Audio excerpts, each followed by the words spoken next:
सर्वप्रथम भगवान ने संतों की सृष्टि की है। मरीचि ऋषि, अत्रि ऋषि, अंगिरा ऋषि, पुलस्त ऋषि, पुलह ऋषि, क्रतु ऋषि, भृगु ऋषि, वशिष्ठ ऋषि, देव ऋषि नारद जी, करदम जी, इन सब ऋषि मुनियों, ये मनुष्य नहीं थे, ये सब देवता थे, प्रकट हुए थे ऋषियों के रूप में। तो मनुष्यों की सृष्टि से पहले सृष्टि की रचना हुई है देवताओं की,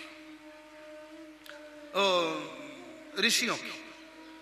ये सब देव ऋषि कहलाए और इन सबको आज्ञा दी, सब पहले तपस्या करो, ज्ञान अर्जन करो, और तब तक मैं मनुष्यों की सृष्टि प्रकट करता हूं, उनसे फिर तुम्हारा विवाह होगा कन्याओं से उनकी, फिर आगे सृष्टि चलेगी। सब ऋषि मुनि तपस्या करने लगे, लेकिन सनक, सनंदन, सनातन, संत कुमार और देवी ऋषि नारद जी, इन पांचों ने कह दिया कि हमें सृष्टि से कोई अर्थ नहीं है, हम तो बस भगवान श्रीमन नारायण की आराधना करेंगे, वो हमारे, हम उनके, इसके सिवा हमको ना किसी को अपना बनाना है और ना कोई अपना है। हम शादी नहीं कराएंगे, ना संतानें होंगी, पिताजी हम आपके कार्य में आपका साथ नहीं दे सकते। ये विरक्त हो गए। तो ऋषियों की दो प्रकार की परंपरा चली, एक गृहस्थ परंपरा, एक विरक्त परंपरा। विरक्त परंपरा को कहते हैं निवृत्ति मार्ग और गृहस्थ परंपरा को कहते हैं प्रवृत्ति मार्ग। या तो सब को त्याग करके भगवान का भजन करो, नहीं त्याग सकते तो धर्म पुरुष, धर्म ते विरति, योग ते ज्ञाना, ज्ञान मोक्ष प्रद वेद बखाना। धर्म पुरुष गृहस्थ का पालन करें, फिर दान पुण्य परोपकार करें, 3 आश्रमों की सेवा करें। गृहस्थ आश्रमी को चाहिए वो 3 आश्रमों की सेवा करे। 3 कौन से आश्रम? ब्रह्मचारी आश्रम, वानप्रस्थ आश्रम और सन्यास, जो विरक्त हो जाते हैं छोड़कर सब कुछ। इन तीनों की जिम्मेदारी फिर तुमको निभाना है।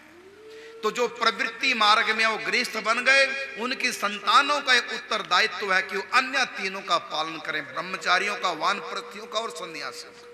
ये इनकी जिम्मेदारी।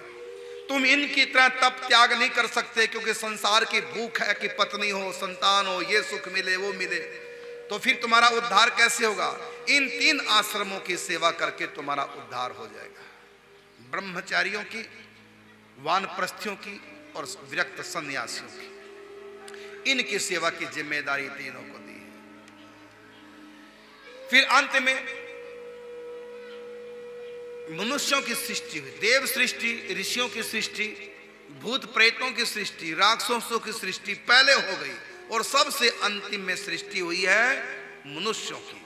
और मनुष्य कौन? मनु शत्रुपा, उनसे आगे मनुष्यों की सृष्टि, उनकी 2 संतानें प्रियव्रत, उत्तानुपात।